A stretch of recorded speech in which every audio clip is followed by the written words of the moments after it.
Okay, we'll go ahead and start. I'll call the meeting to order, and Jessica, if you'll record attendance.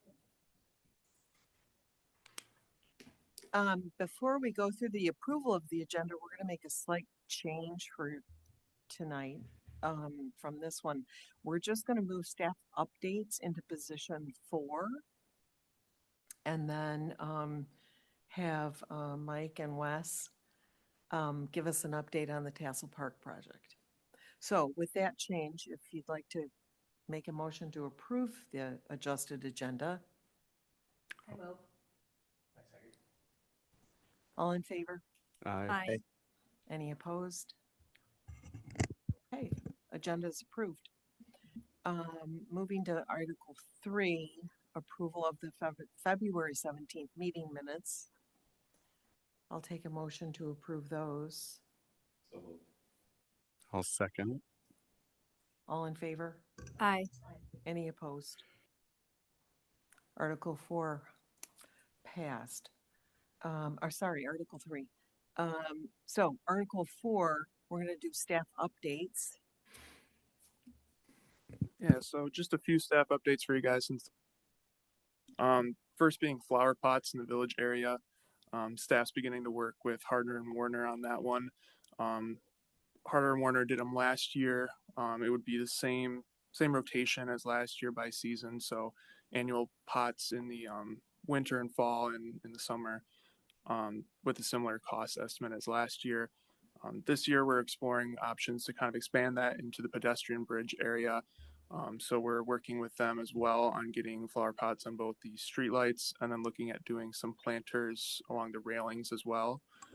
So that's something we're working with them on. And if there's any DDA feedback on that, be happy to discuss that as well. Do we have the equipment necessary to be able to keep those water? So our Parks and Facility said that they would be able to on the bridge. The flower pots, I believe the pots are actually irrigated. So that's something that Harder and Warner, the hanging ones, our Parks and Facility said they do have the equipment to do that themselves. So one of the things that we talked to Dan about was actually running irrigation across the bridge, which shouldn't be too difficult once we actually see how everything gets put in this year, and then we can actually add that irrigation.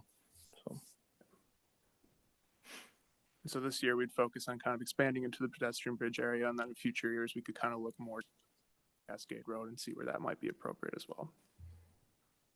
I think it makes sense because it's the gateway to Cascade. Mm-hmm. Yeah, so aside from that, Tassel Park Improvement Project, I'll kind of just breeze past that one. We have Trier Group here today to kind of present their design and some of the updates that have occurred. We had the open house on, I believe it was the 11th, had pretty good attendance for that. And then at the April meeting, we'll discuss more the bonding and kind of assembling the bond finance team for that. So we'll get more into the weeds on that in April. Also, Metro Cruise, wanted to bring that up. Brandon Simmons will be here for the April meeting to present a sponsorship proposal for this year's event. So I want to put that on your radar and see if there's any feedback that you guys have from last year's event or anything that we want to look towards for this year. Yeah. Ryan, I know that you weren't in your position last year at that time, but do we have kind of metrics from last year? Because I know that we had talked about, I know that we had given the Metro Cruise more financial assistance than previous years, and I'm just wondering if that ROI came back to the district. Yeah. He did send us a kind of a summary.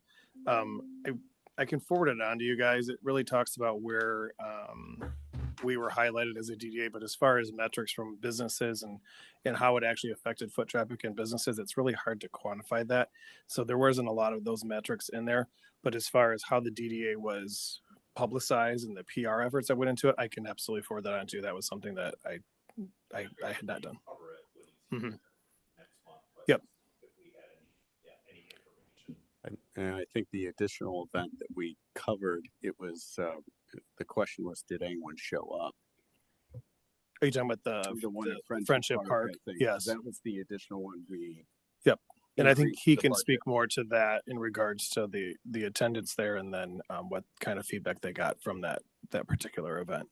But I will forward you on his communication prior to that. And if there's any questions before we get into that meeting that you're more comfortable asking Ryan or myself, forward those on and we'll get back to you. It's going to be harder to ask, like, when he's here in person, to be critical. Not critical, but like ask questions. Do you remember what we paid Jade last year? I think it was $14,000. Yeah. And he had, at the time, didn't he have like one other bank for us? Do you remember what the total cost was? If anyone else, if he got any other sponsorships? Oh, there was a lot of sponsorships. You could go to his, I mean, let me just kind of pull this up here, but yeah, there's probably too many to even mention. But when he came to us, I thought he had one bank lined up, but it was like at the time he came to us for the pitch, I thought we were pretty much the main sponsor for that. I think that was for mainly the Cascade portion of it. There's a number of sponsors for the event as a whole, but pit stops in Cascade, I think there was one at the time when he presented.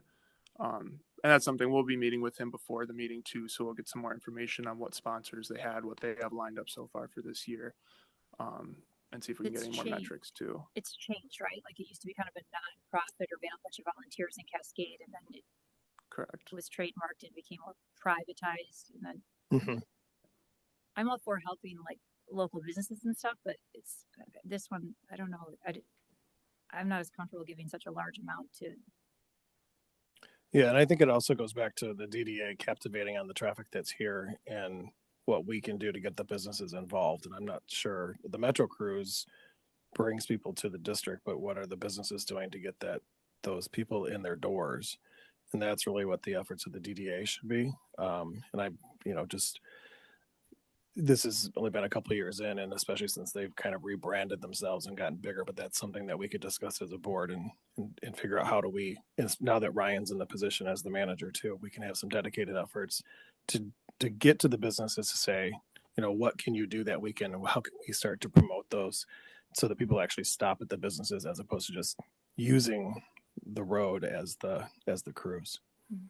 So I was I think I was the only no on that last year because I was ignorant as to what it was about. So I did go there and it was really cool. However, I just don't know how it adds to the benefits of the business. But it was really cool walking around. It was really good. I think the benefit is and if you were walking around, if you notice people that were there participating, if they were walking into the businesses that actually fund the DDA, that's where you see the value. And that's hard to quantify. There was 2 events that I think we sponsored. Okay, so right. At Friendship Park. There. Yeah. Yeah, we paid for a band. Oh, did we? So that 14,000, did that cover both events, or was that? Oh, wow. Both. I believe there was a third event at Sheridan too, if I'm not mistaken. Oh yeah, Sheridan. There was also one at Sheridan, but Sheridan worked with him specifically on what was happening there. So our sponsorship covered the entire event, but we didn't have anything that covered specific costs for the Sheridan event. But yeah, I think that was the second year that Sheridan has been working with them on doing something on their property as well. Because the use of Friendship Park in the pavilion seems reasonable. 14,000 should get you a lot. I don't know. I just feel like a for-profit now. We're doing well, and I would say that whatever he presents, we can take under consideration. There's no decision that needs to be made next week. There you go. Or next month. So. All right, awesome. Moving on, the zoning amendments. I think this was touched on last meeting, but there was a petition for a referendum for the zoning ordinance. Those signatures have been submitted to the township, so the clerk's office is currently working on counting those, verifying signatures. So at the current time, the new ordinance is not in effect. We're still under the current zoning ordinance, and we'll update you guys once we know if those signatures have been obtained. So. Just to add to that, there were just under 2,200 signatures obtained or that were received. They had to have at least 1,798. But what happens now is they have to verify those signatures to say that they're actually valid signatures. So that's the process that's happening now. Also recently on the 12th, the DDA sponsored event here at the Wisner Center. We partnered with ADA DDA, Consumers Credit Union, Forest Hills Business Association, and then also ADA Business Association. This is an annual event that is put on. It's in the past typically been a panel style event, mainly focused for small business owners and entrepreneurs. This year was kind of retooled to be a little more interactive. So we saw smaller group roundtables, kind of doing discussion based on a SWOT analysis on different topics relating to everyone's business or profession. Thought we had a decent turnout. We had about 20-ish people in attendance. Got some really good feedback following that. I know member Stefan was there as well. So that was an event that we had recently. And yeah, we had some pretty good feedback on that. Yeah, I thought it was very well done. Consumers did a great job moderating it.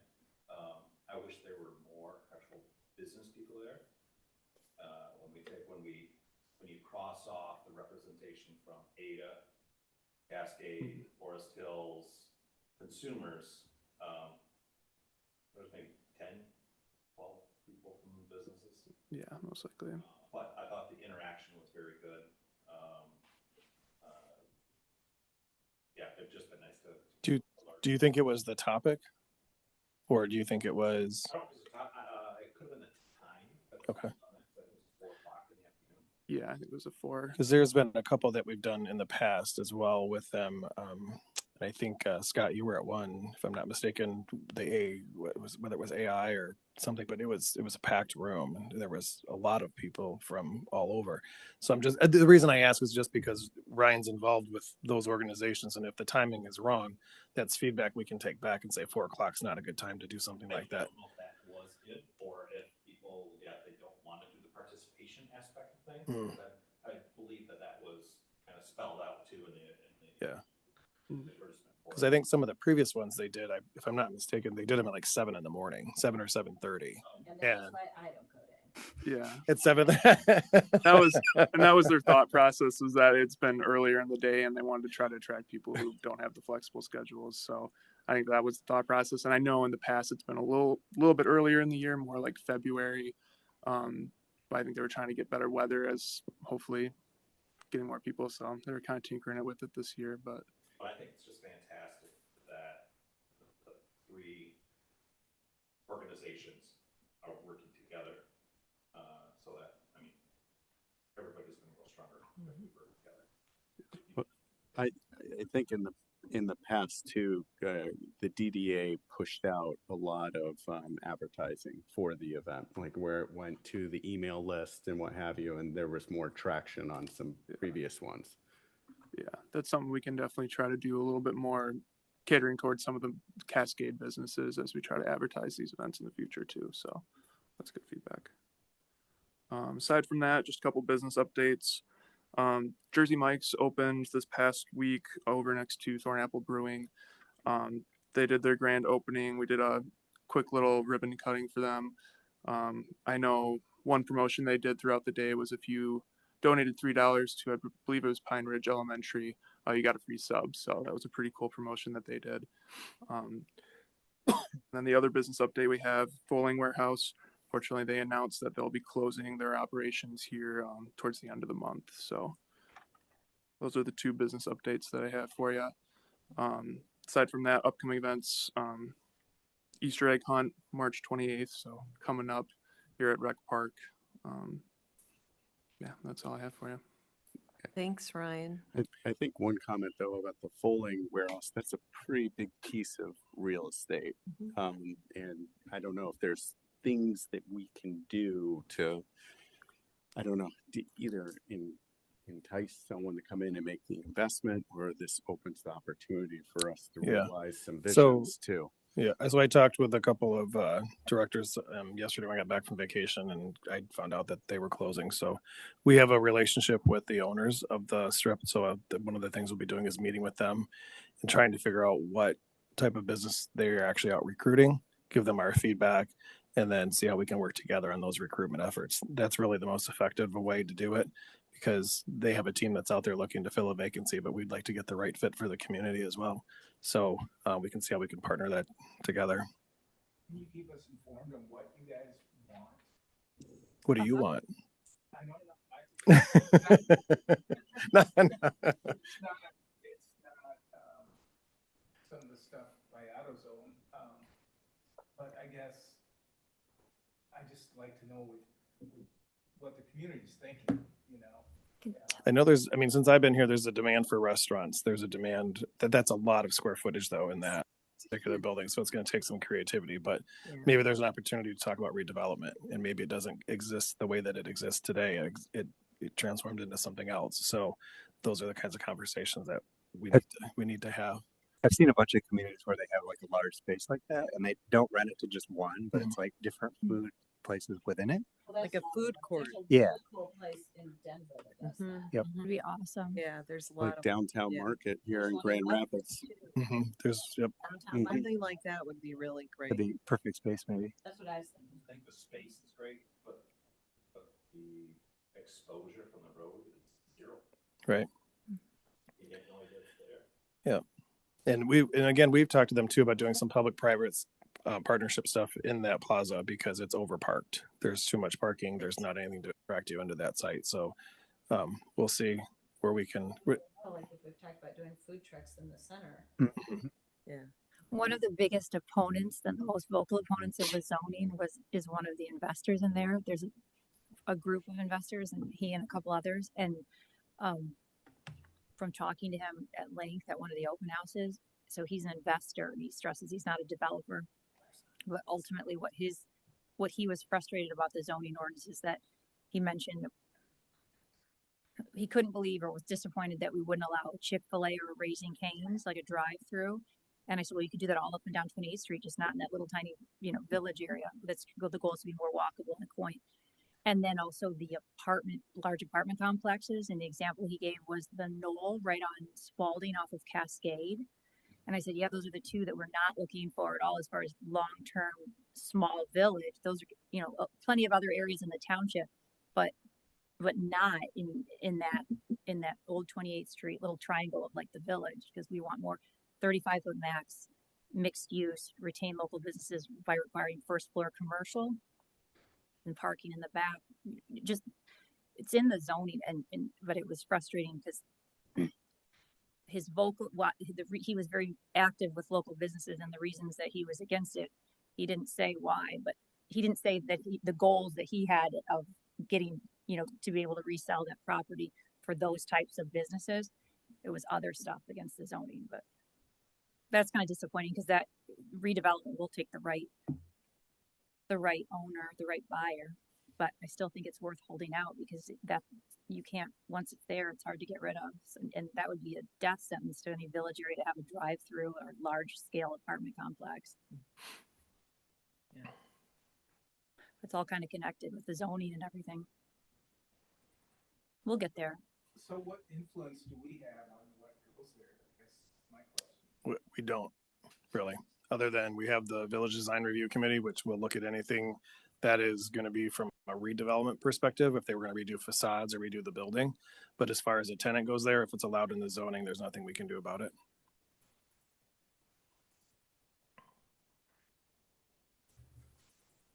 We also can invest DDA money to, say, enhance portions of that property if they so allow us. Like where if we wanted to create areas for food trucks or a sitting area where people want to enjoy food, there's a lot of things where can be a public and private partnership. And I think if you guys recall back in the original concept that we put together, not up to the Tassel Park, but of the whole village, if you recall, some of those renderings actually showed that sitting area in some of that parking lot area where that was going to be reconfigured, traffic flows were going to be changed. So that's definitely something that we showed them. They were open to it. So, but that was a conversation that was quite a while ago. So we need to revisit that. Well, and it's timely because now they have an open space.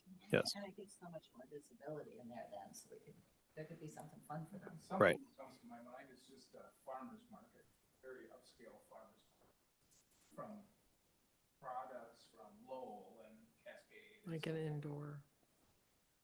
walkable farmer's market. They were looking at a pickleball company, pickleball business, but I don't know if they actually locked them in. Yeah, I don't That's know. what my daughter said. She's like, they should have made pickleball courts in there. It's huge. They would have been so busy. Okay.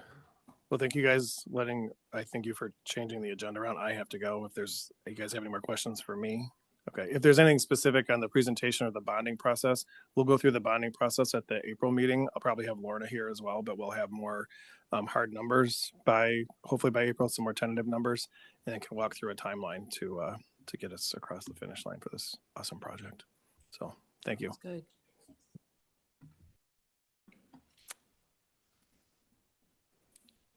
Okay, Mike and Wes, you're on. All right. Good evening. Thank you.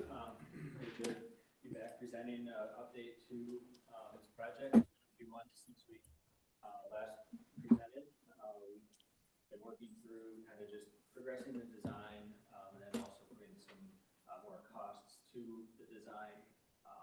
The project budget had kind of increased to a point where we tried to make some cuts to kind of bring it back down towards the original budget that was in the township village plan. So I'll kind of go through that in the presentation, but through that whole process, we wanted to maintain the original design focus that everybody liked in the fall. So there really hasn't been significant changes to the overall project. A lot of it was focusing on ways we can do some things more efficiently, reducing kind of the water feature and the size of that plaza, reducing the size of that cottage building that was down there as well, making it more of an open pavilion with some options for enclosure, and then really focusing the improvements on the Tuffy parcel, Verber, that pedestrian connection underneath Cascade Road, improving the riverfront and making that fully accessible with the boardwalk, and then adding the parking and improving Thornapple River Drive. That central area of the park really remains how it is. We'll be updating, some of the infrastructure like the sidewalks, electrical, lighting, irrigation, things like that. So it's been 25 years and it's worth it when we're doing this work to get that updated with the rest of the park. We had thought about heating the existing restrooms, but that with the code requirements for that, it got very expensive to add the insulation to the outside of the building, so there wasn't room to go in. So we still have in the budget some money for kind of just improvements for the brick, deferred maintenance, roofing, things like that for the existing restrooms and the pavilion. But most of that is going to be to the other areas of the park. And then, Wes, if you want to kind of touch on some of the riverfront and landscape of the project. Sure. So, like Mike mentioned, we are updating what needs to be updated, like we talked about all the time, and then refreshing other aspects of the park. So there's a lot of areas of the park which need to be addressed as they are now, especially along the shoreline where we've got invasive species, areas that's gotten a little bit thick and overgrown. So all of that is going to be incorporated into the overall landscaping of the park. But it's not all going to be really intensive maintenance style plantings. There's going to be plenty of garden areas which are well maintained, intended to be somewhat of a showpiece, especially in a lot of the more public use areas. But there's a lot of areas like along the shoreline and in some of the wooded areas of the park where we're going to be focusing more on a restoration style landscaping. So not a big additional lift for the township and the staff, but a way to manage those areas that have a long-term maintenance plan that is in line with kind of what the capabilities are. We will need to expand somewhat the maintenance efforts that are required in the park, but that's something that I think we're gonna provide a plan for, down the road in terms of what ongoing maintenance efforts will look like, not just from a landscaping, but a whole park, perspective, due to the upgrades that we're making at the park right now. But yeah, there's sort of, there's gonna be a gradient from this natural shoreline planting to areas that are more formal and intentional, using a lot of native species, like we tend to promote, so that there's a lot of good biodiversity, tend to be naturally lower maintenance and less fertilizer, water usage and things of that nature. So. And as far as the existing vegetation, trying to keep all of the high quality trees on site. There's some invasive species and kind of not as ideal species that if not in good condition, we bring those down while we're doing this work in the park. Of course, some of the trees by Sunken Plaza and Tuffy will need to come down, but again, there's not a lot of high quality larger species in that area. And then, especially in Berber, we'll be replanting a lot in there, so should greatly help with runoff and water quality and things like that, especially compared to the current capacity. So, kind of zooming in on that Sunken Plaza, having one of the things we've heard from the public feedback back late fall was we can't get rid of the splash pad. People really wanted to keep that. So in its current location, it doesn't make as much sense and it's currently decommissioned, so we'd have to redo it anyways. So we wanted to bring that into this Sunken Plaza area, integrated with a natural playground, make this a really great space for families and for kids. It's kind of more enclosed, connected to close to the pavilion and the restrooms, so it makes a lot of sense to have that splash pad in this area. And then, as I mentioned, the pavilion structure, enough to have 30 to 40 people for gatherings, so that could be a rental for the Parks Department, the township, and having that kind of statement water feature up there in the corner of the park that provides that just kind of beautiful feature, the white noise to kind of drown out that traffic from Cascade Road.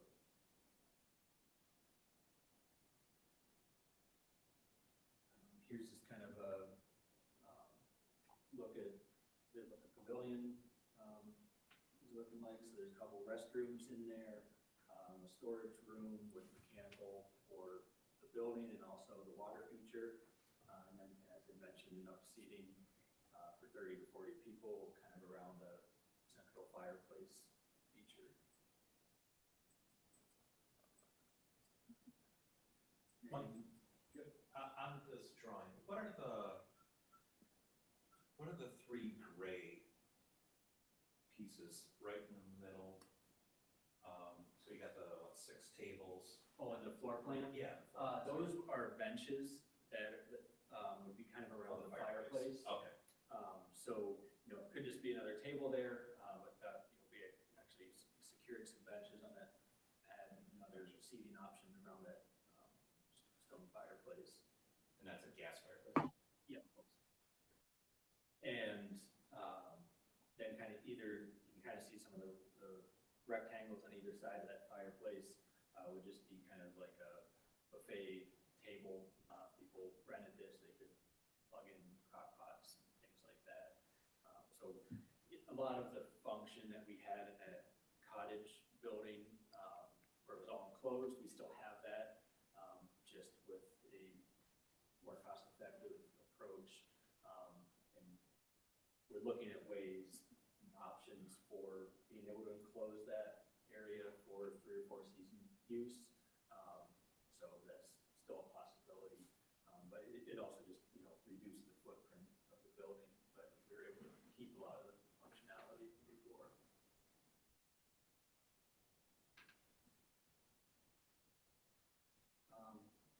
Here's just some renderings for different areas of the boardwalk.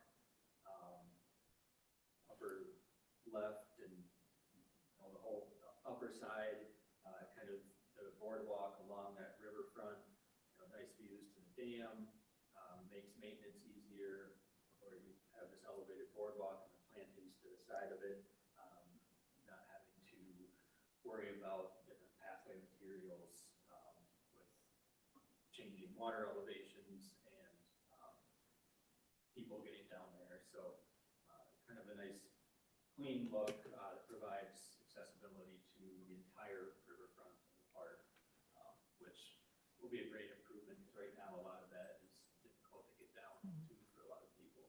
And as Wes kind of mentioned, just cleaning out a lot of that overgrown shrubs and trees. It makes visibility difficult down there.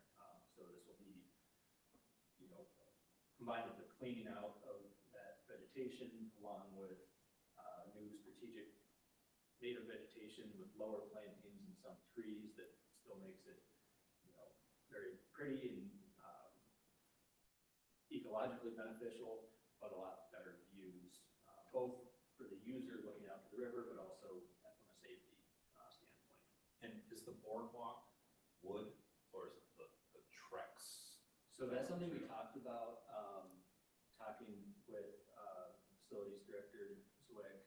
He preferred just hardwood for that, but that's something just for ease of replacement. If a board gets damaged or whatever, it's easy just to replace that same material and put it back in there, easy to work with.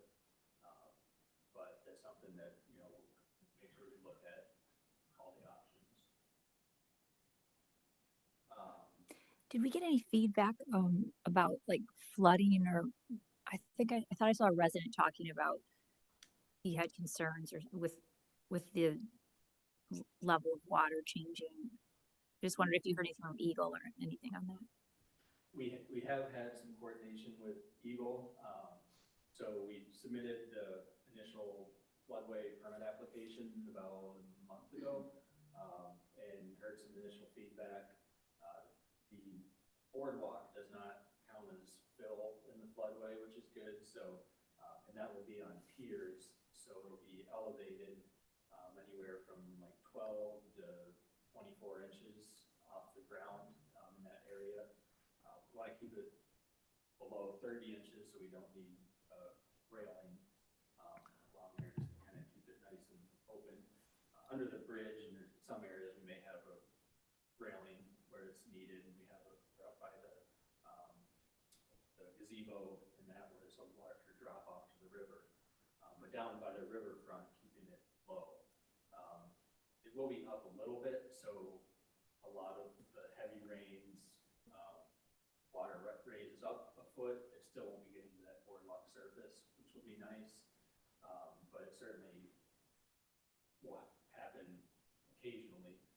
And then just thinking of trees and the shade and rain, the surface and being slippery, kind of pros and cons of different materials. Make sure it's reviewed well.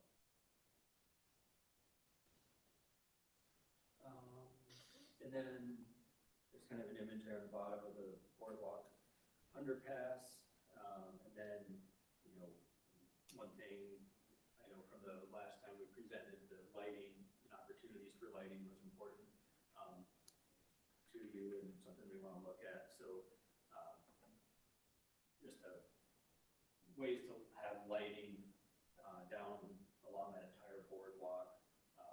Looking at the pedestrian scale lights that are 12 to 14 feet tall, light bollards that might only be a few feet tall that look real nice and decorative along that boardwalk, or ways to integrate some different types of lighting from the strip lighting to other features, either in the boardwalk or Sunken Plaza or other parts of the park. So there's lots of fun lighting solutions out there right now. So. And was there within or on the boardwalk adjacent to the river? I thought I heard somebody bring up some points of benches, so people could just sit and watch the river, whatever the case may be. Yes. I'm just not seeing it in any of the rendering, so I wasn't sure if that was part of the plan or if all the seating is going to be up by the top It's, if you want to go to the next slide,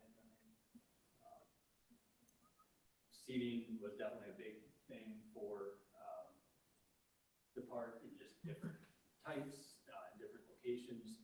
So we have on the top of the kind of the bluff there, if you want to call it that, some swinging benches and Adirondack chair seating, and then down at the river level would just be some benches. We have kind of one rendering had this kind of staggered deck feature that would have different seating, and then a hammock seating area as well. So a few different kind of types of seating and locations along the river, but also up the park. The table in the upper left is something we'd be envisioning in that sunken plaza area. That again, we want to make sure things can be either surface mounted or heavy enough that it's not tempting for people to try to throw it in the river, things like that. But there's a lot of different, ways to kind of provide some different seating options. And then, the seat wall in the upper right, kind of playing off that stone, fieldstone look that's already prevalent in the park. And then kind of, your standard park benches as well. The swinging benches, we had some of those on the upper bluff of the river, and then also some shown in the sunken plaza area is another nice place to go to relax on those. Here are a few renderings. Go to the next slide. The upper left, this one is looking down at the sunken plaza from that curved walkway up by Thornapple River Drive. So you can kind of see, looking out towards the river, over that natural playground and splash pad towards the pavilion river. And then the upper right is basically the opposite, standing down in the sunken plaza, looking back up to where the upper left photo is taken from. So again, kind of, different spaces within that sunken plaza that all work together for families, provide, a quiet, nice place to sit with the waterfalls, but then also that active zone with the splash pad and natural playground. And then at the bottom, a couple renderings of that raised boardwalk by the pavilion and gazebo area. So some seat walls for sitting by the river, a sloped lawn area that you could lay out on. We could add some tables in that area as well. As Wes kind of mentioned, some of these landscape beds in this area, again, trying to keep native plantings, but a little bit more formal appearance, whereas getting south of this area along the riverfront would be more naturalized. Did we have spots to put bicycles? I know there's a lot of bikers that kind of come through. And Oh, good question. We would definitely want to integrate some bike racks, especially kind of at either end of the park, kind of at those entrances, and try to keep cyclists out of the boardwalks and other areas of the park, but definitely place kind of up towards the top of that curved walkway would be a perfect spot for bike racks. And also at Berber side. oh, that'd be perfect there. Yeah. Because you can have that trail access from everything up Thornapple River Drive and across the river by Wycliffe and all those neighborhoods. That trail connection's great, and people can park their bikes there and then walk under that underpass. Do we have signage today that has some of our history, like the history on the river? And I thought I remember something, but There's a lot of historical plaques in the park now. So one thing we're doing is getting an inventory of all of those and keeping or relocating the different elements, the statues and artwork and everything. So we want to be able to keep all of that. Some may be slightly. Of course, any of the like markers for the houses that were there, or some of those things that have a location significance would be in the same spot, but we might, probably need to redo the graphic panels that are not as legible now after a couple decades of being out there. But that's something that we want to, and something we heard in the public meeting as well. There are some people that, there's a stone sits there, and this was so-and-so's house for years ago. I want to make sure that, stays there. So that's something that's definitely important. I have a quick question, and this is probably pretty obvious, but if there's a family, for example, coming across the bridge to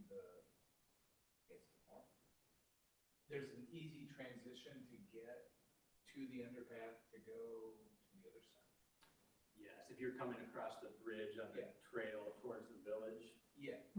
And and vice versa. Yeah. Don't go back to overall master. I probably missed it. That's the purpose of it, I gather, but. Yes, exactly. So coming across there, will be a connection to that trail. And then it goes down that boardwalk underpass, and then there'll also be some stairs that would kind of go straight down to that underpass. So there'll be a quicker route with the steps, and then a accessible route for 8-foot wide trail that basically makes that whole thing part of the trail system. I know there's a little bit of a missing block there by the church and museum park and everything, but it would connect to the trail across Thornapple River Drive that way in the village. And so to a certain degree, that the whole Verber area is just there's going to be some grass and stuff there, but a transitional to be able to get to the rest of the park. Yeah. So again, you come across the bridge to play it safe, you just go through the sidewalk under the bridge and then go to the park. Okay. And then, you don't have to cross Cascade Road there. And the Verberg side is intentionally mostly landscaping and a few paths, because eventually, that property on the corner was acquired. We didn't want to put a bunch of things in there that it was wasting a lot of money to tear that up. So yeah, it's mostly landscaping and paths and green space for now, so that it can be flexible should things change in the future. Makes sense. Circling back to the illumination, and it was awesome to see it incorporated, but as I take a look at like the hope would be that on the Verberg side and then throughout the whole park, it becomes our showpiece. As you come either direction coming over the bridge, either it kind of calms traffic or brings positive attention to it, where people are like, wow, this is a really cool activated space. And just that we leverage that. And I saw there was some piping of lighting around the railings, around the water, which is awesome. And you mentioned some things throughout the park, but how it incorporates on both sides and throughout, I think is the key to it really kind of becoming a showpiece. Yeah, definitely. And there'll be some good opportunities for that with kind of the letter A is in that gateway entrance plaza. It's smaller because people won't be spending a lot of time there, but we really want to make that nice because it's the visual gateway entrance to the park. So, gateway signage with some lighting. There can be some lighting with those two landscape beds or seawall raised planter landscape beds. And those will be on both sides of Cascade Road. So yeah, definitely will be some opportunities to give daytime and nighttime interest with that. If that fountain was lit up, that would be great. But like if you think of Marshall, Michigan, going through there lit up at night, it's like, oh wow, it's just so cool. Yeah. So for letter G, remember how early on, I know you guys did a great job of shaving off several $1 million, and that was partly off that Tuffy Verberg site. Remember how early on, and I think you still have it, but I'm just wondering if we still get the effect. Like if you're standing up by the corner and you're looking down, it's almost like you see the tops of trees, but you can still look through it. And then I know we had to like kind of, in those early pictures, kind of had like the trees with seating. It was just cool, right? Like, yeah. So then you guys scaled it back appropriately so we could easier to sell it dollar wise. But do you think we could still get that right now with the way we got it enough? That like taller tree, you know, that kind of, and then you can underlight it, or it'd be kind of cool to see the.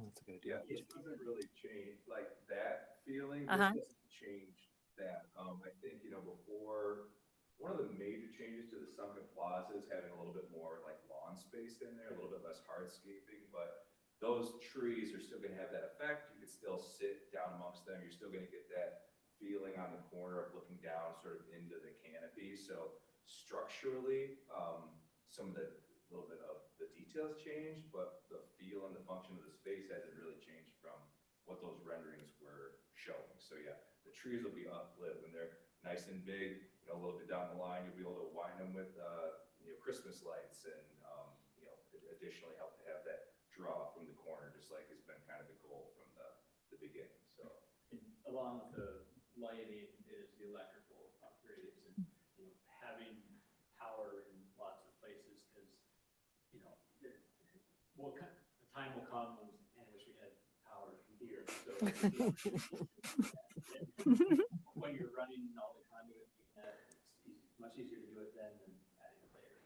I bring this one up all the time. I won't bring it up again, but as long as everything's being ripped up, it's our one opportunity, maybe, to bury. I counted today 9 like cable wires going across the bridge in our like most prime location. Yeah, just that one section. So Totally.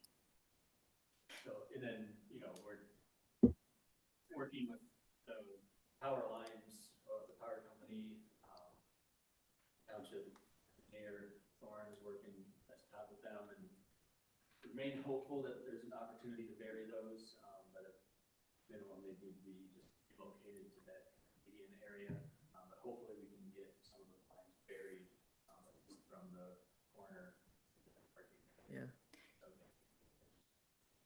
For the gazebo, and I'm just throwing it out there, not at all saying, like, I feel bad a little bit because I know maintenance is an issue with Dan, but it's just worth mentioning. So that gazebo, was part of that thinking like as a multi-use, like make it round so it kind of could serve for small venues on that natural amphitheater, but then also when the majority of the time just kind of a gazebo in the shade for seating. But you're also, or not, but, and you know how you're kind of looking down because you from the street and from the sidewalks along the road. Is it way more complicated and expensive to do that as a green roof so that when you're looking, it's like you would see a lot? Adds cost. I mean, I think the one out here was 100,000. So just to make it a green roof? Yeah, just because the extra infrastructure and weight and things like that. Now, it's not something that can't be done. But in terms of trying to work with the budget, who knows? Yeah. Green roofs are great. I mean, the scale of this one is quite a bit smaller than. Yep. Yeah. It is. That one, the one out here is 60-foot diameter. Yeah. 30, 35. Yeah. So I'm just wondering if the scale of it, because it's so much smaller, not worth would it, kind of be lost with everything else around it. Wes could answer that better than. Yeah, I mean, there's going to be a lot of green in this park for sure, and I do think that maybe potentially, I love green roofs. If you want a green roof, I'm not going to talk anybody out of it, but sometimes I think this can maybe help contrast a little bit colors and textures and things from the road when there's so much green in the park.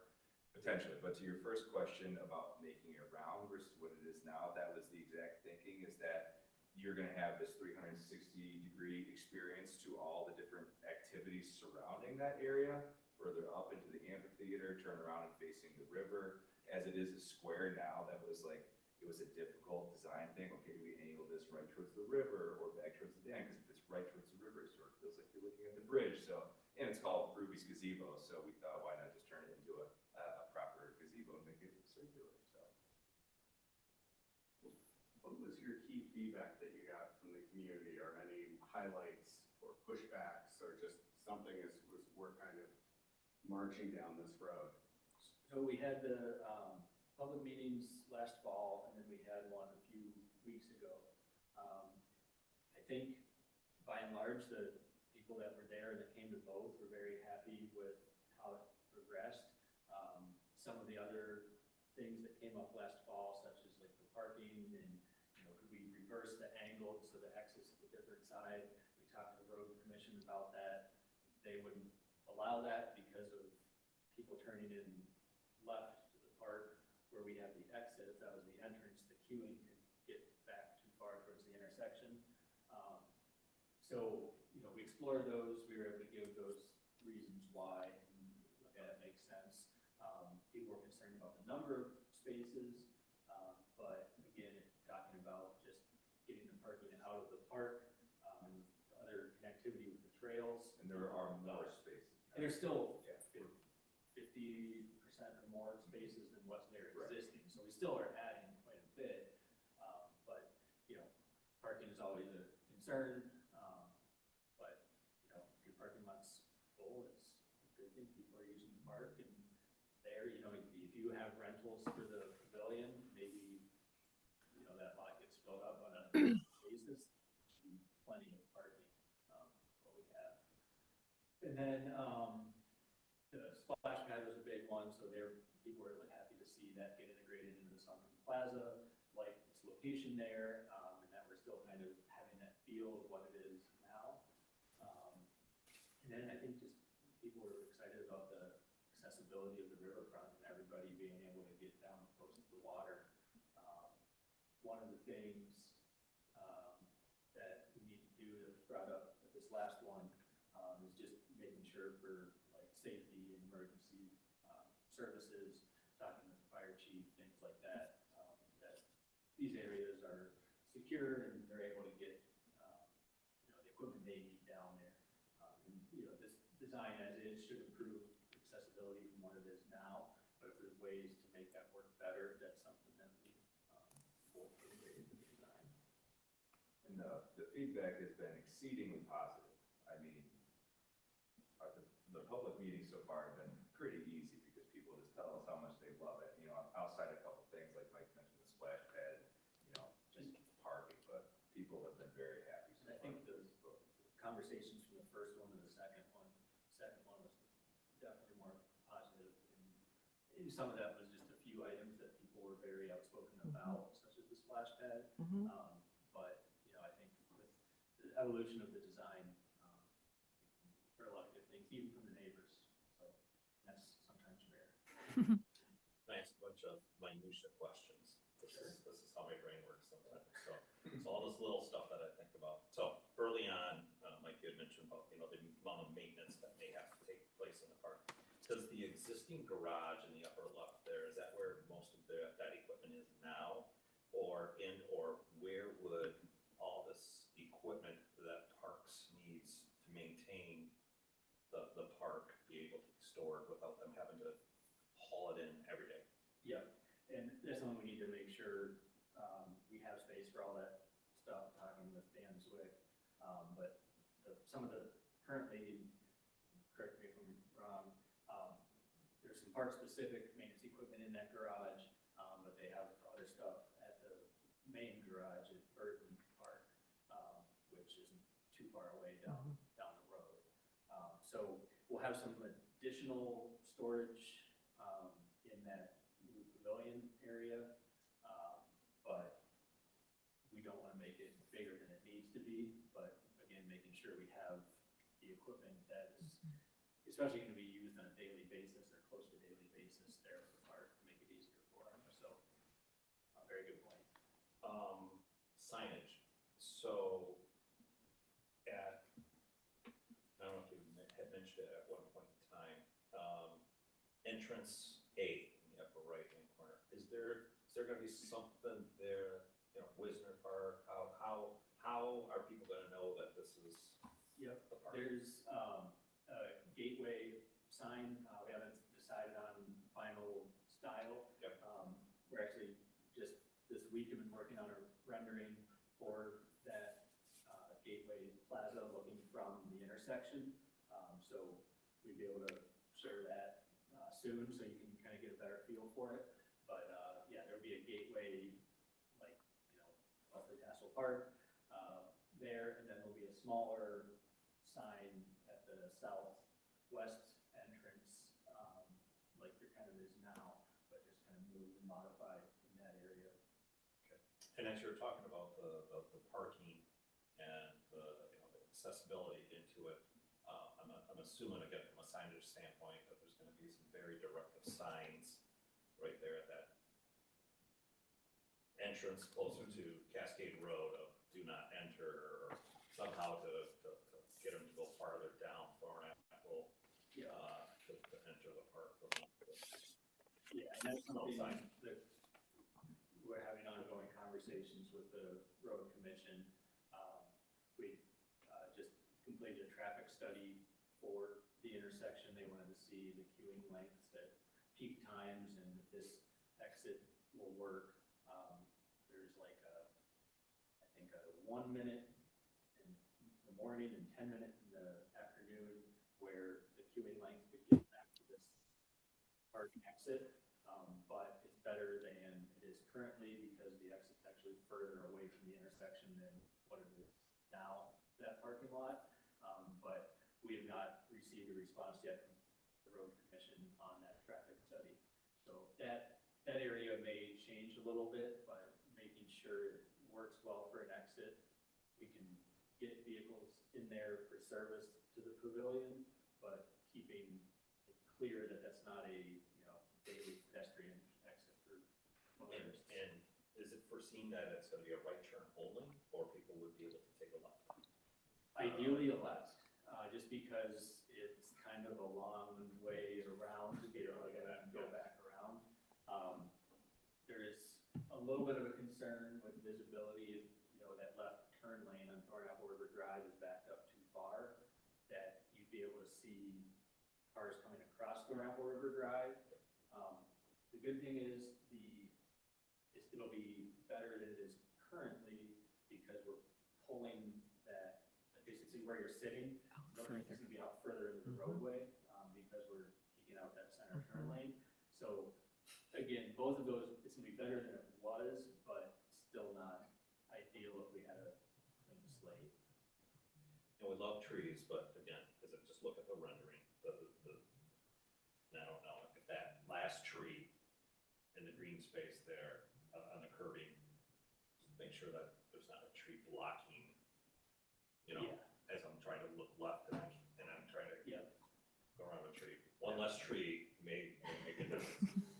Speaking of trees, Wes, this is probably your expertise, in that section of G that Grace was talking about, that park, what do you foresee there? Are you foreseeing like large, eventually when they're mature, larger trees with big canopies? You thinking of like birch trees that with the white bark, and then you've got all the different tones and colors and whatnots? Or right now, we're looking at larger trees. One, because they're longer lived, and to provide some canopy in there. The whole idea, kind of when we were envisioning this, is that you're standing at tree level. You're almost up in the trees when you're on the corner, kind of looking down. Yeah. As they grow, it's going to take quite a long time. But the idea is that canopy would fill out, and that those things, when we talk about lighting and interest grabbing you from Cascade Road and Thornapple River Drive, in there is going to be some of the lighting and things like that happens in there.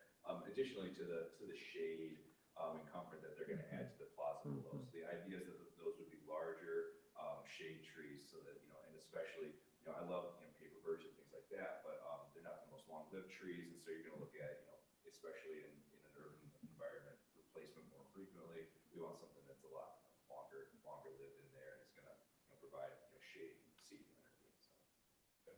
And then to keep the park clean throughout, I'm assuming that there is going to be plans for some type of trash receptacles throughout, and also I'm assuming that dogs will be allowed. So do we have thoughts on having the doggy bags and all that kind of stuff too? Just like all the other parks. Correct.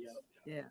No, we've done some other kind of downtown parks, and amazed how many people there's a green space, and if they don't have to pick up the poop in their yard, they'll take their dog down there. So yes, doing what we can to make sure that bags are there happen, but hopefully in the trail system, for the most part, people are going to be good.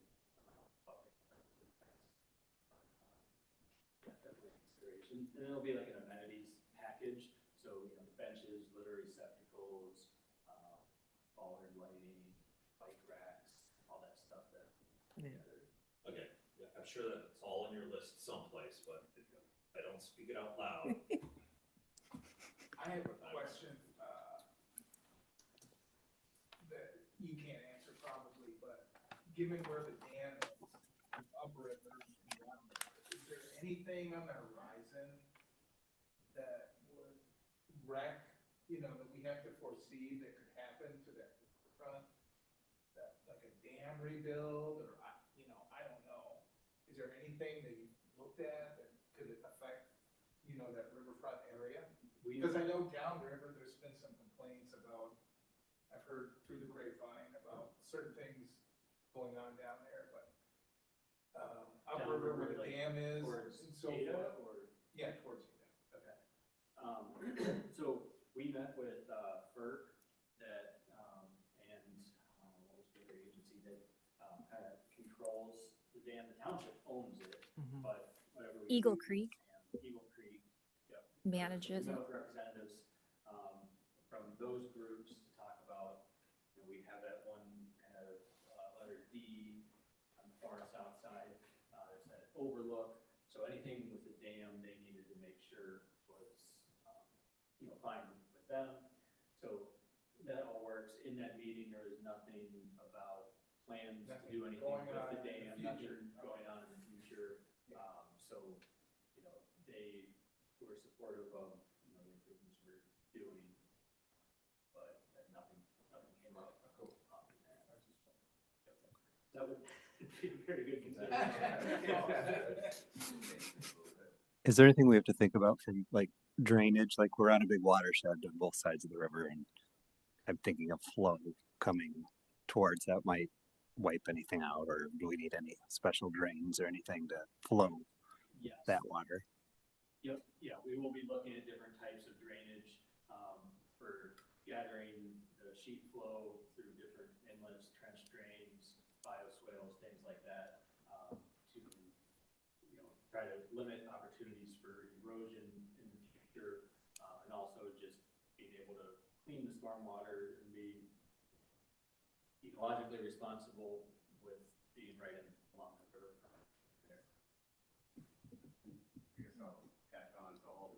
Questions of details, but thinking about where there's the kayak launch, and then also from a water safety standpoint, if you've got hydraulic there, you know, do we have to rope off a certain area so people don't get too close to it? Because we're encouraging access where we really have never done that. So we've kind of got some uncharted kind of usage there. How close will people get? And do you just go ahead and curtail that from the get-go with buoys and ropes or something like that? And then my other question is like, back to illumination, we have this dam, do we illuminate the dam? So it becomes this beautiful showpiece because we've got an opportunity and we have a budget. So that's my two kind of all in that area questions. The lighting was brought up with FERC in that meeting.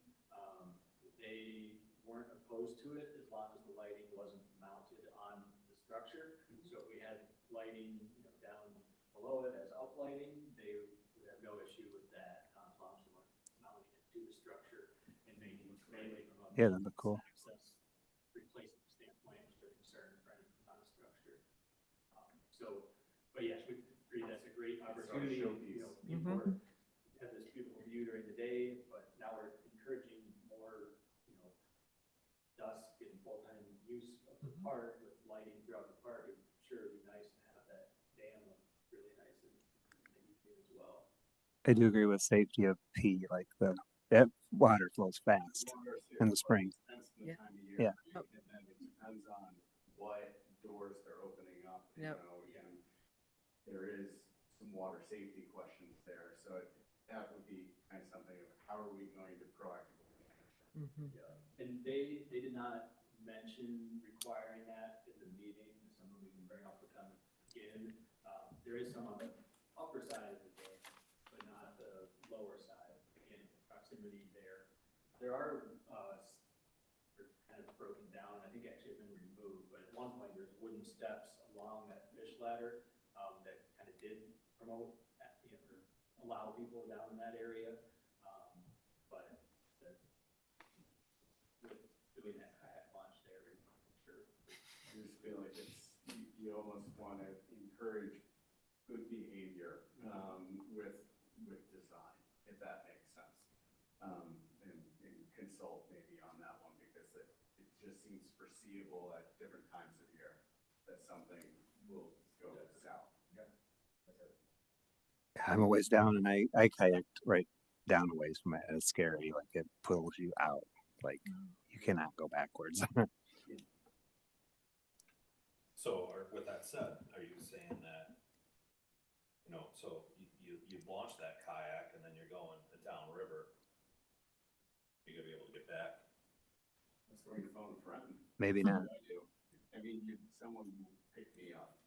You might have to close it during like the spring or something. I'm just making it up. I don't know. You can paddle depending on the flow. You just gotta have some chutzpah, but you gotta come back up. I've done it on a stand-up board and kayak. It's doable. It's just I think you have to. I think that comes down to signage of do you have a plan? It's like it sounds so obvious. But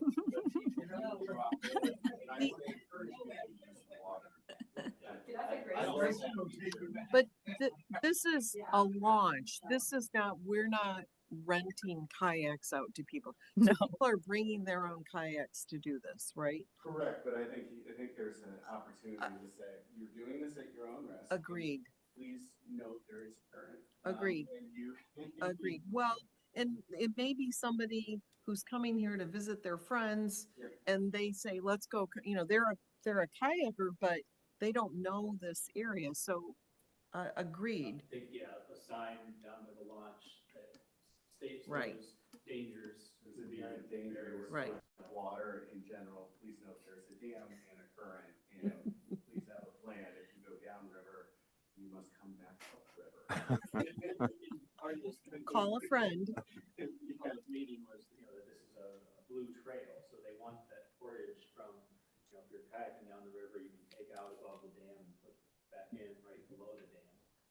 So, that people like that location because it was kind of the quickest portage and the least amount of distance they had to haul their kayak, being able to do that portage. Sure.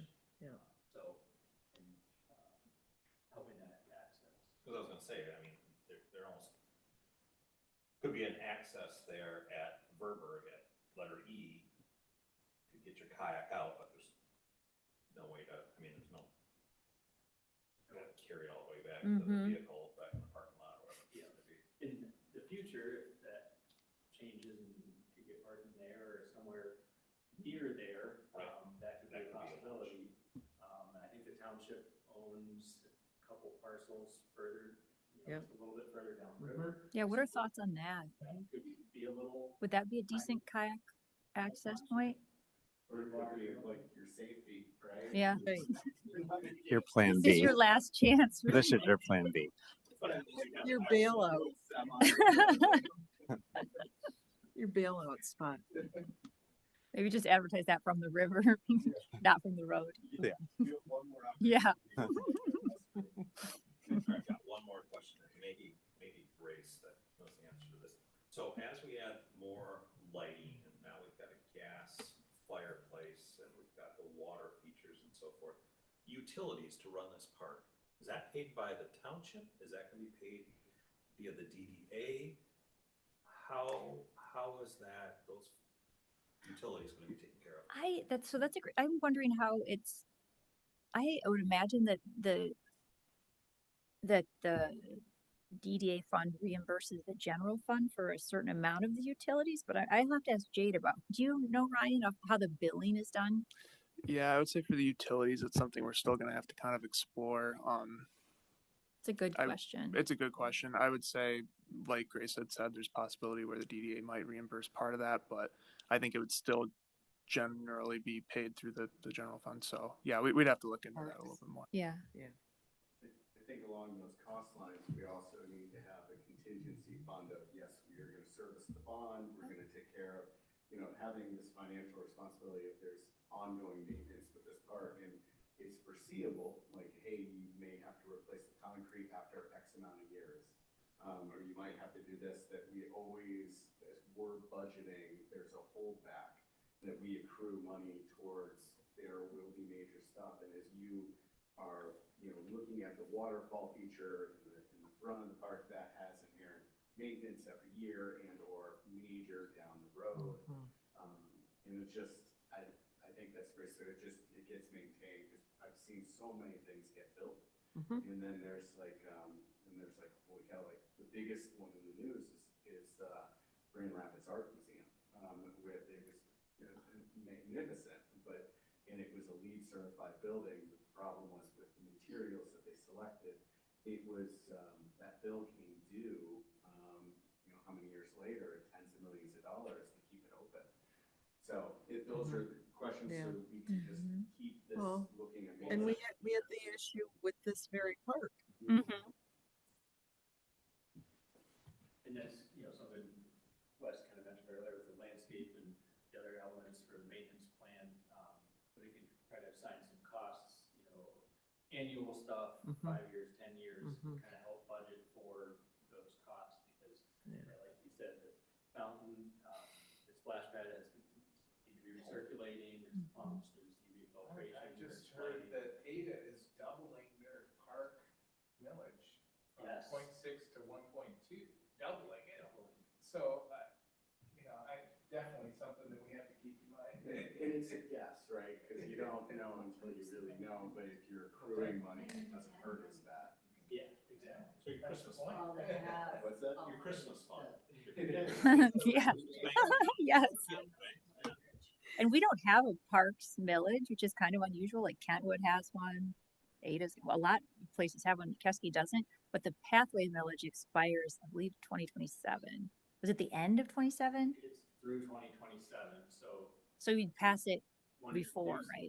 We'd want to get in the ballot Yeah. earlier, 2027. And the initial thinking, but no decisions have been made, was do a combined parks and pathway millage. That because the pathways needs renewal, and we could increase that millage, but make it a parks and pathways open space millage. Because there's also the open space millage, which is deceiving because it's just leftover money that was donated. Well, it isn't. I guess it's just to pay off the loan on the piece in Burton Parks. Yeah, but by saying open space, it makes you think, oh, we've got an open space millage. Yeah, even though they're parks, the terminology is a little bit. But that's why if we can have just that one millage, maybe then. But pretty much every community does. It'll be interesting to see how Ada's, if that passes. And I think it's in August. If that goes on the ballot. Right past, but it's pretty. It's double. Doubling. Yeah. Kind of shocking. We have a separate pathways millage, so 1.2. That's a lot, right? Well-funded parks capacity. Yeah, I mean, they get a lot of donations for building them, and then they're gonna have a lot of maintenance. And I think that's what they need it for. We are really fortunate that our DDA boundary does, as long as we're servicing what the businesses like out towards you, Scott, what you guys need. We're very fortunate to have a large area that well-funded DDA. Yeah. Because Ada doesn't have that. Part, the ongoing maintenance and things, that's very, very nice to have that. I know we're circling back to the bike racks, but considering there's $30 million that's being invested in the pathways that are going to run from Holland all the way through Cascade, and everything's going to connect. There's anticipated there's going to be higher engagement. It's going to take years for that to happen, but we're part of that benefit to it, and some of the decisions we've made with the bridge and everything else. I think the more we make it, if people push back on, hey, there isn't enough parking, I think we have opportunities where parking's increased by 50%. Yes, people, you can walk down here because now we've made it safe, and B, you can bike here now or use mobile transportation, scooters, and everything else. That this is a highly engageable park now. So I think that the more opportunity that we leverage it, I think we're going to attract people from a lot of different areas because of that huge $30 million investment. I really think so. I mean, that Grand River Greenway and that whole project, the master plan, it connects so many parks throughout that corridor, and that runs, up along the river, kind of through Ada, but this park in our village would be connected right down Thornapple River Drive with the trails to that Grand River Greenway. So, Tassel, I'm doing day trip or weekend trip along that trail and stopping at places. Make a lot of sense to stop here in Cascade at Tassel Park. That project is almost all funded. Like there's still $30 million. I think there's about 10 million that we're going to fill the gap on, but it's really close. And there's work actually being done right now to get the bridges going, and the tunnels are under work. So it isn't like, gosh, it'd be great when it happens. Like it's happening. Mm-hmm. I know that you guys presented it to the board after the 12th or after whatever. Yep. What kind of feedback did you get from the board? It was pushback. No, it was very positive. They appreciated our efforts to kind of bring the budget and scale down where we could, but still keeping the important designs. Even in the fall, everybody's supportive of the design and what we're trying to accomplish with the village. So, again, it was some of the similar comments with concerns about the parking and the exit and some of the things we heard here. But yeah, it was a good, favorable response. And then question kind of going in your direction, Grace. Then I know that we're going to cover a lot of this at the next meeting in regards to the bond and so forth. Perception on the anticipated budget right now. Community feedback. What do you think the community is going to? I mean, could be, can't say for sure, but I think they're, we've kind of worked hard to say where it's coming from. It doesn't raise your tax dollars. This is DDA funded. It has to be in. We got a question like, well, I've PFAS contaminated water and you're putting in parks. Bigger question. Oh yeah, you were there. When I said super calm and collected. Anyways, very valid point. But I think the more we'll keep doing it in the newsletters and stuff when we say where the money's coming from, I think people are happy about it, really. The splash pad was a big one. And then the trustees are, I'd say, worried about getting reelected, and it's more like conservative, like you don't want to come out and be like, yeah, and the feedback on this most recent scaled back design was pretty positive. I think it was well explained in that board meeting how funding is different buckets, that Castle Park is not taking away money from PFAS or other initiatives in the township. Yeah. Is there a way to kind of post publicly the common questions that are asked about this project, and then feedback that was given and we have made changes due to the feedback?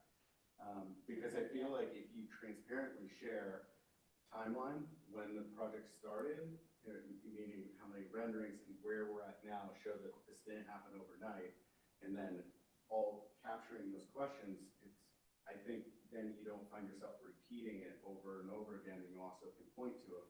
We've given people a lot of opportunity to engage. This is a very positive project. It actually links back or syncs up with the data of the survey that we did, and it was this many respondents that we wanted an activated spot and more of a downtown, and this is part of that plan. Mm-hmm. I think the more we do that there, in small bites, not this huge narrative, I think we'll get people proactively continuing to be on board with it, because you're going to get the last second parachuters in, and I think that's going to help navigate that. That didn't Good happen. thought. Zoning did it. Oh, you had to poke that, didn't you? I think that's like, yeah, you're right. Yeah. And Great maybe, points. I mean, because we can push small sound bites out, like kind of on a regular, and then all of this information resides on the township website. Hey, Jessica, is it on the projects page? That's the other thing. We'll have to get that. Yeah, I was gonna add. I don't. layers. I always forget to look. Yeah, I can't remember the exact page it lies under currently. I think it was under projects, but yeah, there is currently some of that like timeline information on there, and we had used it to kind of advertise reimagining Tassel Park. So It's a great narrative too of like we had these, big broad plans. Yes. Like, listen, there's great history here in this park and great investments that have been made, and we want to honor those. We changed course, and this is why we're doing this, so that that narrative doesn't get lost. Because I feel like that's gonna. Well, why would you spend all this money when we just did this park 20 years ago? Great question, right? Yeah. yeah, and to add to that, like frequently asked questions, that's something we can get added to. I know we did that kind of at the tail end of the zoning, providing on the webpage some of those frequent questions, and a lot of people really liked that. So that's something we could look at adding to that that's a too. great idea. I know in the newsletter that just came out, there was a QR code on the project update that said have questions. Contact us here, so we do get questions. Those along with stuff in the public meeting, so that FAQ sort of stuff. That's hard to share. Yeah, parking's a fantastic one. Yeah. Now we've made it even more accessible. So if you're worried about parking, you can access it by walking underneath the bridge, and now you can bring your bikes down. There really, there should be kind of a communication that goes along with this project. Yeah. And is the plan too? Like, I think Ada has it right now, or did have it, or maybe it's a private one and Ada on the other side. But the fences, where the fence has some of the visuals and paid for, funded by the Cascade DDA. I think that'd be worthwhile, and Brian, if you can go to that schedule. That would be right where Tuffy's was at is such a busy intersection. Right? And funded by and good picture of, right? Some good. And show some of the renderings, like we've got some awesome news. Please visit this site. Yeah, coming soon, and a massive QR code where if you're at a red light. What about the Cascade Connections, the next newsletter being like one picture of really good rendering? Because I think it makes a lot of sense to have that, how we're anticipating the schedule for the construction as well. We really wanted to try to get some construction going this year. With the floodway permit and that schedule, it would be hard to get that all through bidding and start construction this fall for the whole park. But we're working on getting the environmental finalized for the buildings and the parcels. So the phase 1 package we're hoping to get out in June for construction to start in August and finish up by November. And that would be the demolition of Verberg and the Tuffy pavement, the old doctor's office, and then construction of the upper half of the Verberg site, and then the Thornapple River Drive and parking area. So, all of the kind of roadway facing areas will have construction going on. Will that slow down traffic? There will have to be a maintenance of traffic plan for Thornapple River Drive, but there shouldn't be any real slowdown for Cascade Road. Maybe a lane closure while you're doing the adjacent sidewalk, but Thornapple River Drive may have to have some lane closures for a bit. The people that live on Thornapple River Drive loved it last year when the road commission was working on that. They got spoiled, I think, with Well, and the other thing is the road commission is doing overlay 3.5-inch. Oh, that's right. On Yeah. Thorn Hills. That from Thornapple River Drive from Cascade Road to the Berger neighborhood, maybe. Yeah. So I talking with engineer Thorne, he wasn't sure when that was going to happen. It was budgeted for this summer or fall, but if the road commission does that in May or October, it could greatly impact this project.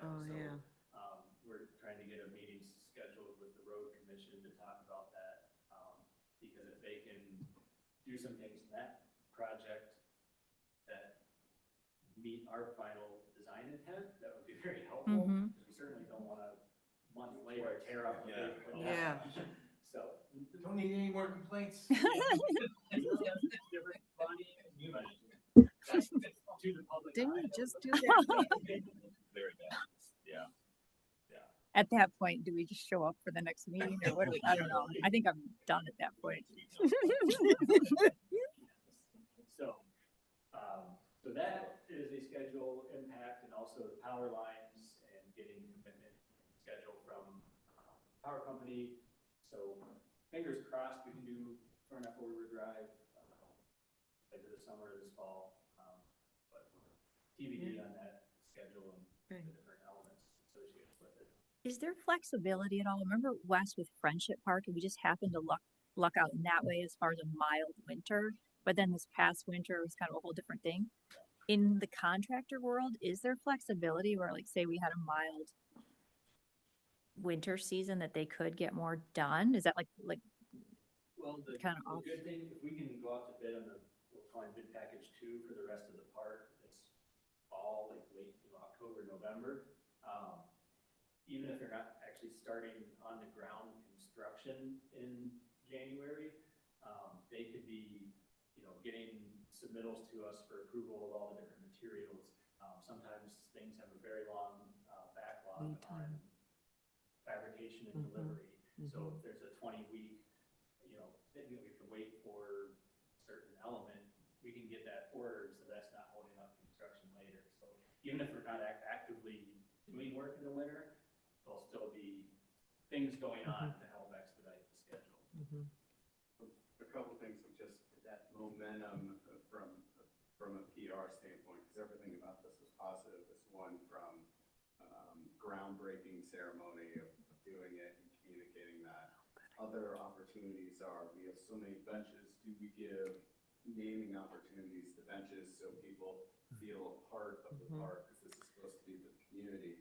The more of those that we have, it's also going to help us with, it can help offset some of the costs, but also make people feel like they're a part of the park as well. Right. So just that forward thinking helps in terms of keeping that tailwind going. I think it was someone at the board meeting that was in a public comment came up and said that his family had a donor brick at the splash pad. So we want to make sure that those are being saved. Can we have it back? Or are they being reused? So that's something, integrating those and additional ones into the design.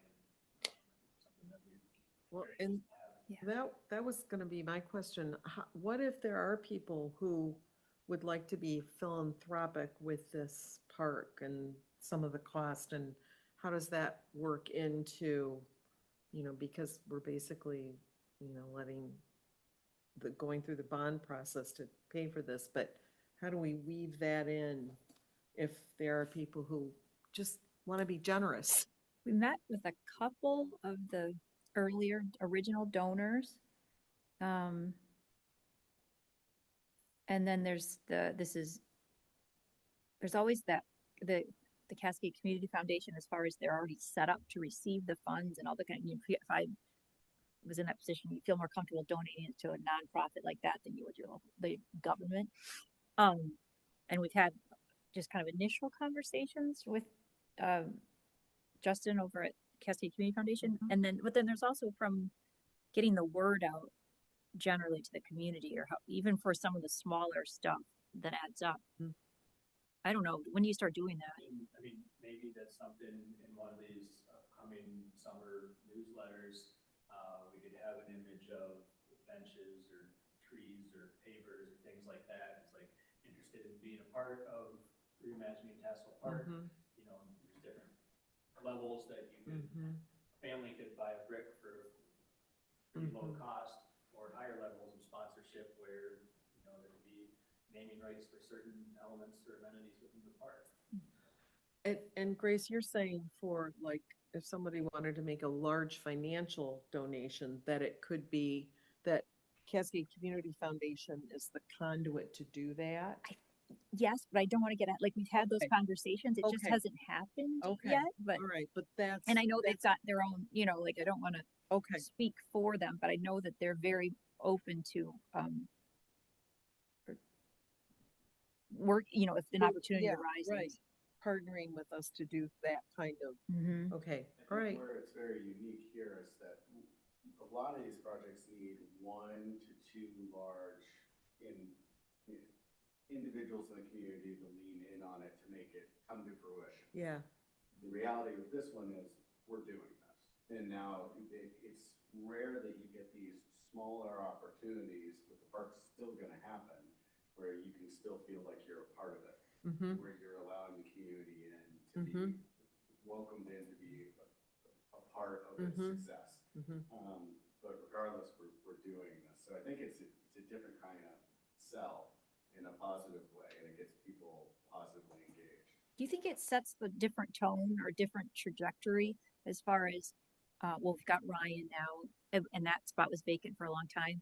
But so since I've been here, I remember it felt like we didn't have any relationship or very minimal relationship with businesses or even families, like even the Cascade Cutie Foundation at the time, like just seemed like we were very much isolated or kind of in our own silo as far as that those relationships. I'm just trying to think. Well, I guess, you know, we want to make that stronger with businesses. I'm just trying to think if this sends out a vibe for maybe certain families or I don't know any independently wealthy people who are looking to give away millions, but we're certainly open to work with them, right? There's a few here. Yeah, they're out there. We're your friends. And again, I know that we're going to talk about this at the next meeting, but who can give me a high level, I don't know if the word is definition of how the bonding process is going to work? What happens? Lorna. Yeah. Okay. She came one time. Yeah. She did. Yeah, and she'll be. Did you not take notes? She'll likely be back at the April meeting to kind of give a more thorough overview. And I know the last slide kind of included in this packet too kind of gives you the breakdown of at least the order of events for that process, but she'll be here in April to kind of get a little more into the weeds on what that looks like. But the next step will likely in the April meeting, that'll be kind of the first action item that we'll have with that is kind of assembling bond finance team and hiring a financial advisor to kind of continue us through the next steps. So, and we did do that one, Lorna, thank goodness for her because she's done it before and she's qualified, like she's the right person to have. But it was the same process for Fire Station 1. Not to minimize it, but it's over our pay grade. They'll bring in the professionals. It's definitely over mine. That's why I figured one of you guys. Fine. One of you guys would be at that meeting. We'll look straight ahead. And then we'll get it next month. Yeah. Wait. The only other slide we added here, that we didn't go over was the cost estimate slide. It creeps up. So this just kind of shows the breakdown of the cost for the different areas, really kind of showing how that investment, a lot of that is in that Tuffy site, going up River Drive, Burberg. Still significant investment in the main area of the park to bring the infrastructure and everything up to grade, but it's not like we're spending $10 million on improving things that were just put in 20 years ago. The bulk of that money is really for expansion of the park, more parking in the riverfront area. How long has the park been there? To bring up. I know it was like 25 years ago when a lot of this stuff that's there now was built and that project was done. I'd say it was around 2000. I think so. Yeah, 2001, 2000. Within 1 or 3 years, yeah. 2001. Is it 84? Yeah. Well, yes. You know, I don't know is the breakdown of how that, you know, how much private funding versus, I don't know how they did that back in the day. For the contingency that you put aside for, say, 1.3 million, does that take into account thinking of, oh gosh, like we've got 2 automotive sites where there might be buried gas tanks and interesting things that we may not be that in the calculus for that contingency, or do we need to kind of think, have we vetted those spaces to know we don't have any gems? Yeah, so the 15% contingency, that will just keep coming down as we work towards releasing this for bid. It's more of a general thing as we work through the designs, like, oh, we forgot about this thing or whatever, we need to add this utility connection, this, whatever it may be. So as we kind of work through that, that number can come down. One of the things that we're definitely accounting for, and we don't want to bring this down too quickly, is what you mentioned with any potential contaminated soils. One thing we're doing, and I think the township just approved the agreement for police and management, bring together company working with us to do some test borings in the Tuffy site to be able to try to get a better idea of what's down there, so there's less surprises coming into construction. It's something that would have to be done anyways, so either you have the cost now or later. But having that information to have a better informed bid and specifications was definitely beneficial. Yeah. So I'm sure we're still probably going to run into some surprises, but hopefully be a lot better off than what we could be by going through this process. Smart. Thanks, you guys. This is exciting. It's going to make such a huge difference from the road and from using the park. I mean, maybe Huge. it's destination. Thanks for putting up with all the questions. Yes. and Thank you rapid very fire. much. Thank you. Yeah, and Yeah. It's great to have these conversations and the feedback. It's, we get caught up in the design and sometimes get down rabbit holes and hearing feedback and things that the board and the public think of that use the space and know it so well. It's very important to the process. Thank you. awesome. Thanks, you guys. Thank you.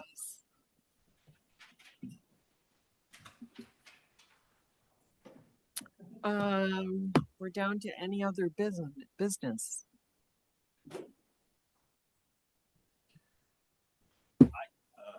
Two things. One is looking at the Cascade connection. I'm excited to see Patterson is airport. That's bad. It's really bad. Secondly, just excited here tonight, just listening to the questions from everybody on the board. Very well thought out. Very, very impressed and honored to be part of this with you guys. It's very cool. Yeah. Right back Especially a at you. big project like this. Yeah. It's big. Yeah. Huge. And that's why I was wondering too, from the board perspective, what else did they bring into the conversation that maybe we did not talk about here today that might be of value? Early on, quietly, not in the presentation, but from 4 maybe of them trustees.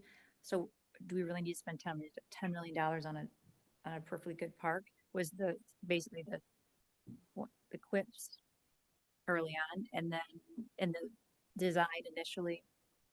But this last time, especially because it was scaled back, a couple of the ones who really put up a couple of benches, make it look like downtown Hastings kind of thing. That was kind of a couple of the board members, just we're good, just dust it off. But after they saw the plans, I think it was really positive, even by the more conservative, In the last meeting. Mm-hmm. Because I think, and then how they focused on keeping what we could, and I think they did a good job of showing, like, look, the lighting you might as well do it right, upgrade the lighting, and to integrate with the new stuff is 25 years old. Right. One of the questions was, well, can we take off, let's say, 2 million? But it was arbitrary. It was just based on a number. It's just like, or just nothing behind it. And then I think they did a nice job of saying, or where could you take off 2 million? But it was after they already shaved off 3, So he was like, maybe in the lighting, like the way it was explained, I think they realized, like, it's nice, but it's also not excessive. I'm just wondering if overall positive, short answer, from generally non-positive feedback. You know what I mean? Right. And I apologize for interrupting you. No, sorry, Michelle. I think looking at that dollar figure of 10 million is still going to be quite a shock to the public, right? Especially when the section, it was pretty much staying the same. There's really not much happening there, except all new sidewalks. Granted, that's costly, and we'll be putting in lighting throughout there too. But the big expense comes from that Tuffy corner and the riverfront, and then the parking lot. I guess my question, to be devil's advocate, is what does the public want? Because I heard so many times from citizens like, oh, as much as we like the Tuffy people and the Berwick people, they're good people in our society, it's such an eyesore. So Cascade Township bought it. Now what? What would you suggest that Cascade Township does with it? Well, I think they want a park, but not at $10 million. I know, but I don't know.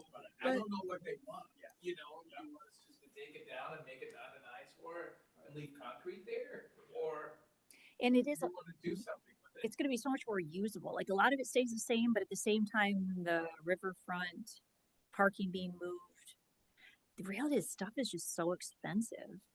I think that's the biggest thing is that I think if you don't get your head around some of these large capital projects, like the amount of money it takes just to do that Greenway project on board, I'm on $30 million. The numbers are incredible. Just look at the money it took just to redo the bridge out here, an existing bridge. Any of those, I mean, people don't realize that a parking lot is one of the biggest line items that you're going to have in a budget for a park. The stuff no one wants to give money to, right? I think it's all down to the narrative. If you even deconstruct like what's going on in Ada with that baseball park and the millions of dollars that go in there, this isn't excessive in the grand scheme of things if you're around these projects. I think it's a great upgrade. Yes, $10 million is a lot, but considering what it costs to do these, it is relatively, I think financially responsible. And the good news is it does align to what the people want from the master plan. So we want park and walking and safety and it's hard to bring this up in conversation, but I know that or I've seen it done, and I'm sure it happens a lot in different places. It's better, what you're saying, Scott, just have the conversation. It's a big number and it's hard to wrap your head around it. But also it's worth talking about what we're not doing. Like Lorna gave a real conservative bonding amount, right? That based on what the DDA could conserve, like a very reasonable, affordable rate based on what it brings in. A lot of times these projects, and I know they were handled this way in the past, just you throw out, and also a couple people suggested it for budgeting purposes, throw out a much lower number and then you just amend your budget or add it on later. And that's how things were. Like, we're not doing that. We're giving you the bad news up, not the bad news, but you're getting the number up front versus shy away from it and then just kind of add to it later because it's going to be over a couple of years anyways, which is how things have been and done. And I'm sure other communities still do it. Creep over Well, it's that's what usually makes people real angry. Yeah. So.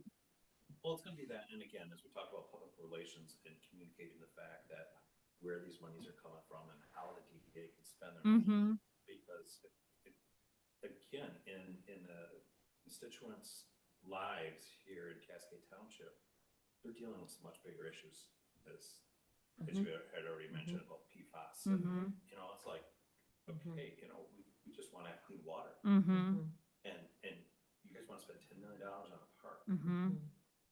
Help me understand, we're putting lipstick on a pig, so to speak. Yeah. You're making say, hey, everybody come move here, but nobody's gonna want to buy my house because I have to disclose that there's PFAS underneath it.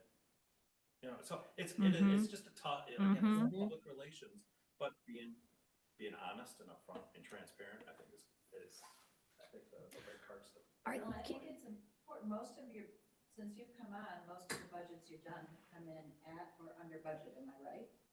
Off the top of my head, I think so. The fire department, all that. I think you should say that, like when you're saying, like, hey, we're not going to good add point. things on, do what we say like we we do. said in the past.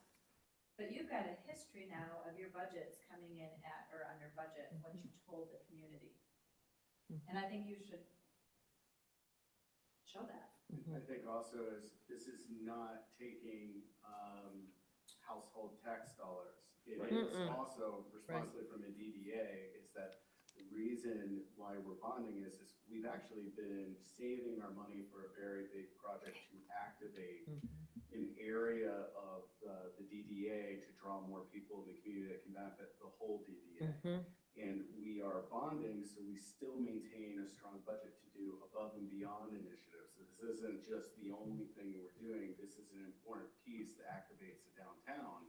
Now we have still this budget. We're not choosing this Over that. this. Right, good. We So can't. if We don't have the hotel's paying into it, or you're Scott Christine with Nothing Fun Cakes down the road, we're still actively engaging the DDA as a whole. We're just really focused on this is a major project. That's why we're bonding on it and being prudent about what we're doing. So, but we've waited a number of years before we've taken big actions. Friendship Park, big action. This is an even bigger action because it plays to our downtown initiative, of which that's what the community wants, and it's going to bring more people closer in from the people who already live here and want people from the outside. And that's what our charter is. Yeah. We can't make the choice to say, oh, we understand, so we can take this money and hand it over to, we can't do that. We're not allowed to do that. So. No, I totally understand. Yeah, I But, know. but How do you, does that? your point is well taken. How can we communicate that to people so that they understand that we're not being Should we do it? I wonder if we should. cold-hearted and disregarding the other issues that are going on. This is just our area, our purvey is to, focus on. Yeah, right, exactly. Yeah, exactly. Do you guys want your name? Do you guys want to be recognized in the next newsletter? In the next newsletter? Or do you want to remain? As what? In the zoning thing? No. Oh, you might have like page 3 or something like that. Like, well, probably 4, 6. No. I'll take all the black eyes. It's already out there. As the DDA board and as like this project, or just like me. You don't have. I'm just trying to think of like, 1, the newsletter, and 2, other ways that we maybe could communicate our messages more or better. Oh, separately from putting your faces on, showing you guys off. I feel like the conversation around what is a DDA's purpose, and why this project matters in the time we've taken to make sure it's right. Yeah. Okay. And I feel like that's to me the key story, and to then push people to an information site that takes you through commonly asked questions. Like this is coming down the pipeline here very quickly, so it allows businesses in the DDA to fully engage. It allows the public to fully engage, and it's just wide open. Yep. That's where I think the greatest opportunities, because I don't think anyone understands what a DDA is. no. Well, if they And read we've their talked about that newsletters, they would. before, about how do we get more information out, and And Jade has talked about if I can add to that a little bit, something I've talked to Jade about recently in the next couple months, we're looking at trying to send out a mailer, one to kind of give that purpose, what is the DDA, and then also to try to get some contact information from business owners so we can start to build those relationships a little bit more. And that'll kind of play into the Tassel Park project too, as we're able to kind of inform people what the DDA is and make sure people understand that there is a DDA and what function do we serve. That'll be one piece, is trying to get a mailer out, and then like you said, kind of linking that back to something on our website or something online where they can get more information too. So. For example, that Full warehouse to me is very important. It goes to a good spot, and if there's anything we can do, or I can do to help facilitate it, make sure that it goes to something. It's a very important part of what But how long is it vacant after family fair? Right. Our job Terrible. is to make sure that space is activated in full and is productively adding to the community. That's what we are charged with. That's our job. I mean. Well, our job is to prevent the community makes people want to come there, right? Where I'm getting at is that we don't have vacant spaces because That's right. we don't have a productive Right. And But- we want to prevent.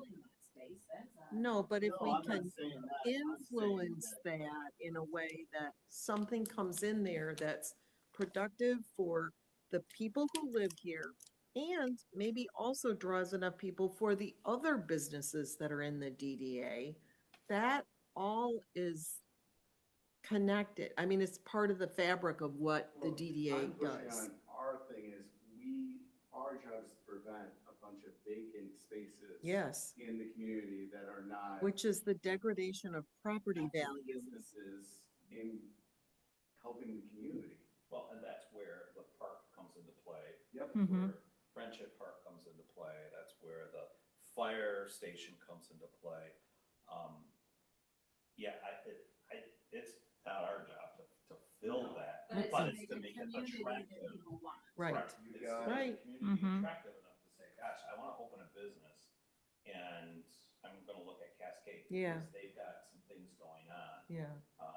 And it could be reasonable for me to Just go could be an there, informational but conduit of some sort. Yeah. You know, it doesn't have to be, yeah, we're gonna give you Well, and what did $30,000 it, of tax advantages, but I'm gonna tell you what's going on here. and when we bond, like part of the plan, it includes streetscapes and other areas within the village, you know, potential. So, and we had talked about one representative of that particular two of the buildings in that plaza, but what Scott said, oh, sorry. Do we officially close out the meeting so she know or? Oh, sure. You don't need me to close it Do out. we have any visitors online? Anybody want to We make a outlasted motion them. to adjourn? Make a motion to adjourn. I'll second that. All in favor? Aye. Any opposed? No. Sorry, guys. We're close. Oh, no, That's you're good. okay. I have a listing.